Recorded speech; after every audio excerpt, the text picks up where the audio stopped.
Chapter 10. They stepped through the northern doors into a cool night air, and Billy felt a real sense of relief, breathing deeply. He hadn't realized how afraid he'd been that they might never leave the umbrella facility. Unfortunately, he quickly saw that they hadn't escaped, not exactly. The doors from the observatory had opened into a long and narrow walk, leading straight to another building, perhaps 50 meters ahead. The walk was bordered on either side by water, some kind of reservoir or lake that abutted the east side of the facility. They moved away from the observatory, then turned back to look at where they'd been, spending a few minutes trying to figure out where they were in relation to the lobby, to the rooms they'd seen. It was a lost cause. Billy had never had much of a sense of direction, and it seemed that Rebecca didn't either. They finally gave up, turning their attention to the tall, foreboding-looking building at the other end of the path. They walked toward it, Billy still taking in big lungfuls of the sweet, misty air. It was late, probably in the early hours of the morning, but there was no sky to judge by, only a great gray cloak of rain clouds overhead. "Where do you think we are?" he asked. "No idea," Rebecca answered. "Somewhere with a phone, I hope." "And a kitchen," Billy added. He was starving. "Yeah," she agreed, her tone wistful. "Stocked with pizza and ice cream." "Pepperoni?" "Hawaiian," she said, "and pistachio ice cream." "Gah!" Billy made a face, enjoying the conversation.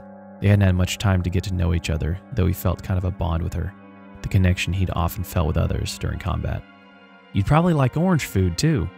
"Orange food?" "Yeah, you know, the unnatural orange color. They put in macaroni and cheese, artificially flavored orange drinks, snack cakes, fried cheese curls." Rebecca grinned. "Got me. I love that stuff." Billy rolled his eyes. "Teenagers. You are a teenager, aren't you?" "Just old enough to vote," she said, sounded slightly defensive. Before he could ask how she'd made it into S.T.A.R.S at her age, she added, "I'm one of those brilliant whiz kid types, college grad and everything." "And how old are you? Grandpa? 30? It was Billy's turn to feel slightly defensive. 26. She laughed. "Wow, that's ancient. Let me get you a wheelchair." "Shut up," he said, grinning. "I said, let me get you a wheelchair," she mocked shouted, cracked up entirely. They were still laughing when they passed a small open guardhouse set into the right side of a walkway and saw the body on the floor inside. Part of a body, thought Billy, his good mood drying up in a hurry as they stopped, helpless not to look. The legs and one arm were missing, making the face-down corpse look as though he, or she, it was too far gone to tell, was drowning in the thick puddle of blood that surrounded it. Neither of them spoke again as they finished their walk to the building, sobered by the remainder of the tragedy that had occurred here. It was impossible to keep in mind every second. Dwelling on the horror of the viral outbreak would make it too hard to function, and the occasional release of laughter was important, even necessary, to their continued mental health. On the other hand, if you could look at the body of a dead man and keep laughing, mental health became an issue in an entirely different way. They reached the unknown structure, slowly, studying the layout. There were paths branching off the main walk just in front of the building, hemmed in with flowers and trees that had long since gone to seed, the paths disappearing behind roughly shaped hedges. There were a few unbroken outdoor lights, but only enough to make the shadows seem even darker. Not the most inviting environment, but Billy didn't see any zombies or leech people, which made it a hell of a lot better than the last place. There were a few wide stone steps leading up to the double doors. Billy kept his eye on the shadowy paths as Rebecca walked up the steps, giving the doors a shake. "Locked," she said. "Hell with that," Billy said, following her up. He tried the handle himself, decided that while the wood was strong, the lock wasn't. Not even a deadbolt. "Stand back." He turned to one side, lowered his center of gravity, and gave the lock a solid side kick, then another. On the third, he heard wood splintering, and it crashed open on the fifth, the cheap metal lock flying apart. They both stepped into the doorway, looking inside. After all they'd been through, he thought he was past surprise, but he was wrong. It was a church, as ornate as he'd seen, from the stained glass set high on the wall behind the altar to the gleaming wooden pews. It was also wrecked. At least half the pews were overturned, and they could only see inside because of the giant hole in the ceiling not far from where they stood. "Look at the altar," Rebecca whispered. Billy nodded. Not so much the altar itself as that was around it.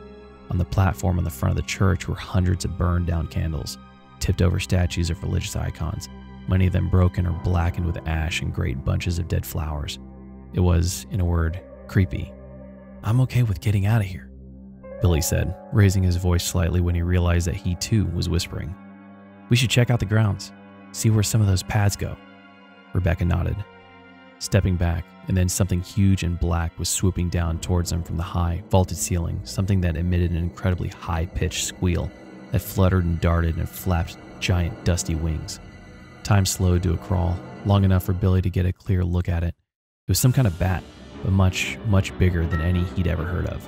The thing had a wingspan of a condor, easy.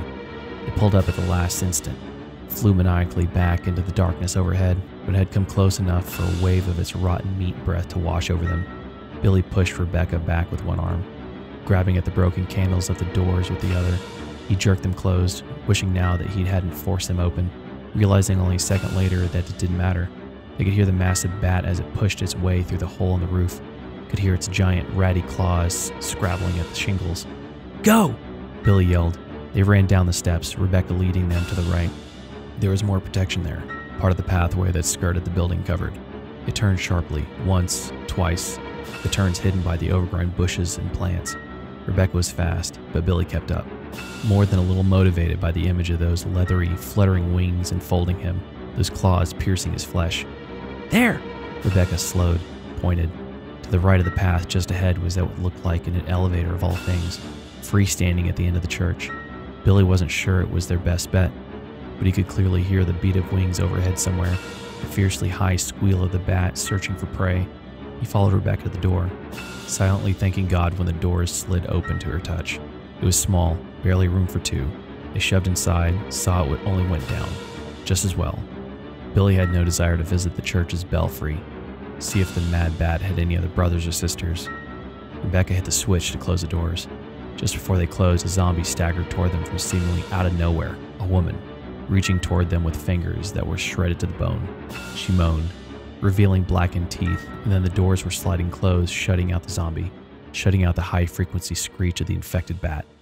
They both sagged, leaning against the walls of the small elevator. They could hear the female zombie's cries through the doors, hear the sharp scratch of her bone fingertips against the metal doors. Within a few seconds, her low, gravelly moans were joined by another voice, then a third, all of them wailing in eagerness and frustration. There were only two choices, B1 or B2. Billy looked at Rebecca, who shook her head, her face pale. Outside, the zombies continued to claw for entry, and Billy pushed B1. The elevator didn't move. "Okay, B2 then," Billy said, hoping they hadn't just trapped themselves. He punched the button. The elevator started with a lurch, then descended smoothly.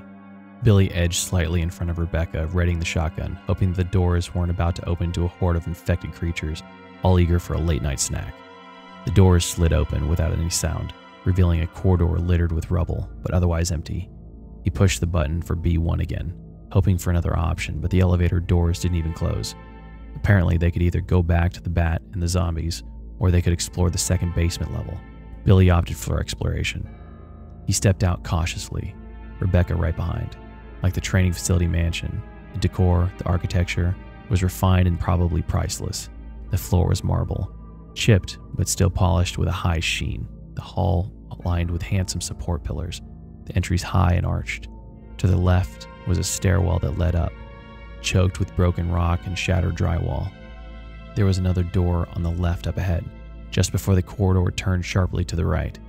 They paused at the stairwell, but it was a lost cause. The debris piled floor to the ceiling, and they wanted to go back up. It was elevator or nothing.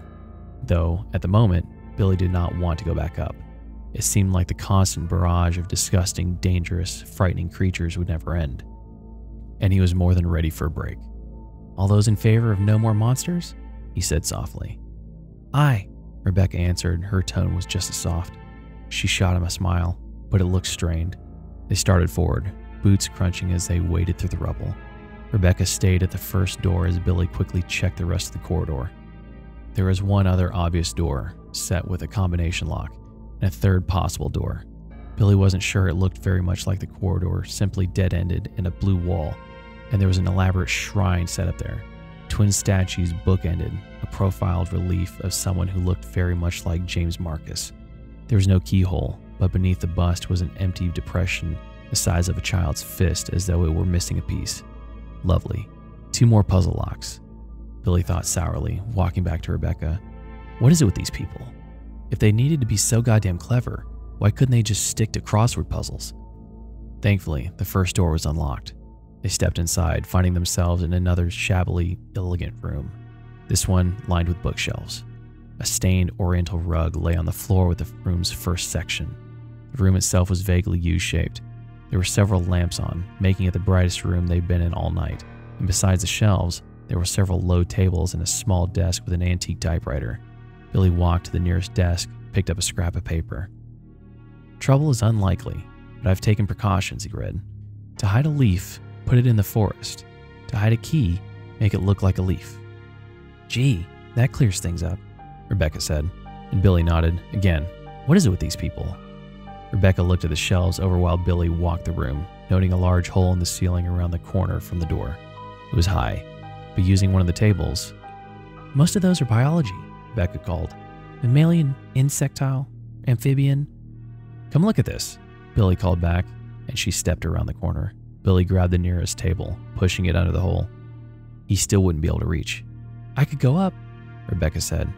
Look around, find a rope or something for you to climb. Billy frowned. I don't know. Last time you went looking. Yeah, she said. Her expression was set. She was willing, if not eager, and they had to do something. Billy stepped on the table, interlacing his fingers to give her a boost.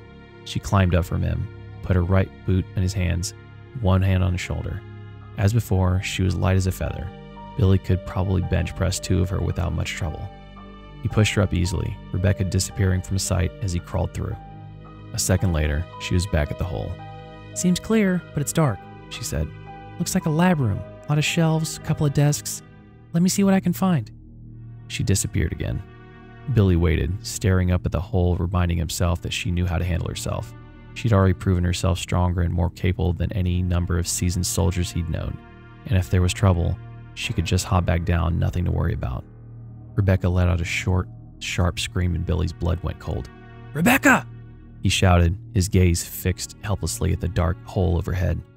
It looked like a lab, one that had been used intermittently in the last decade and had been cleaned at all in that time.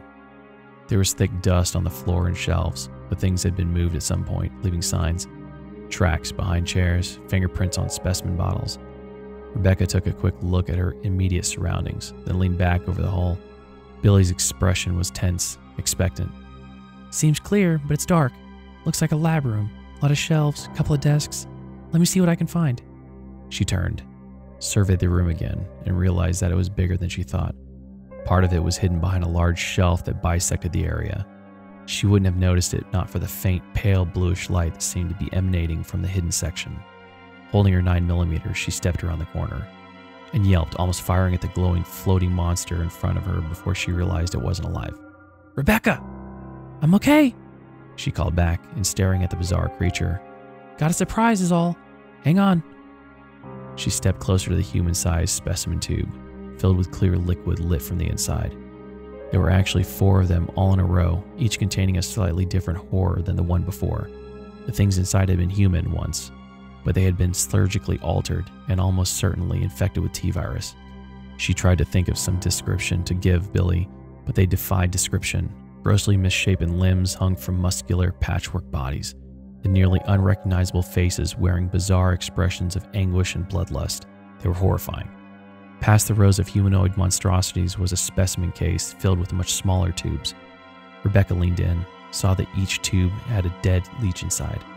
She grimaced, was about to turn away when she realized that one of the tubes was different.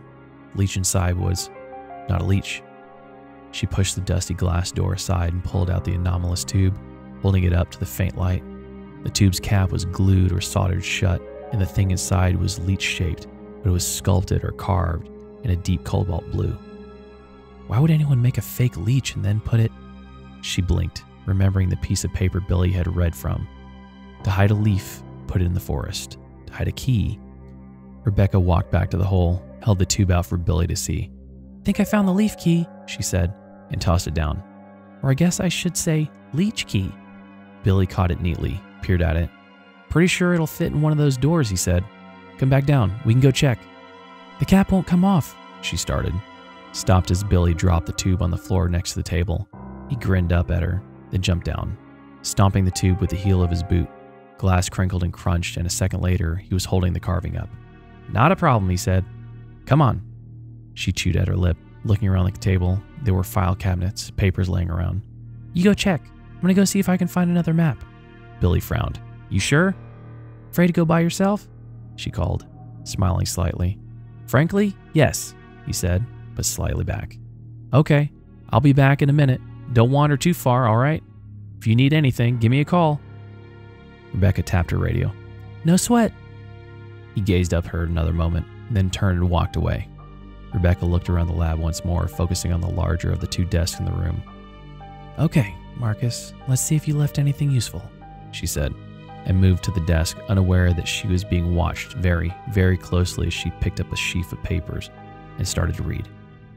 Rebecca, reading Dr. Marcus's personal notes, finding the charm that led to Dr. Marcus's inner sanctum, giving it to Billy. All they had to do was get to the cable car, perhaps pick a lock or two, and they could be on their way. But it seemed they would not leave the memory of Dr. Marcus alone, and they had to violate the very few privacies he'd left behind. Not if we stop them, he told the children, watching as Billy used the small effigy to open Dr. Marcus's rooms as Rebecca rifled carelessly through Marcus's private papers. It had been an amusing diversion, watching these two, but it was over now. The world would learn the truth about Umbrella without them. Time to send the children out to play. This will not do.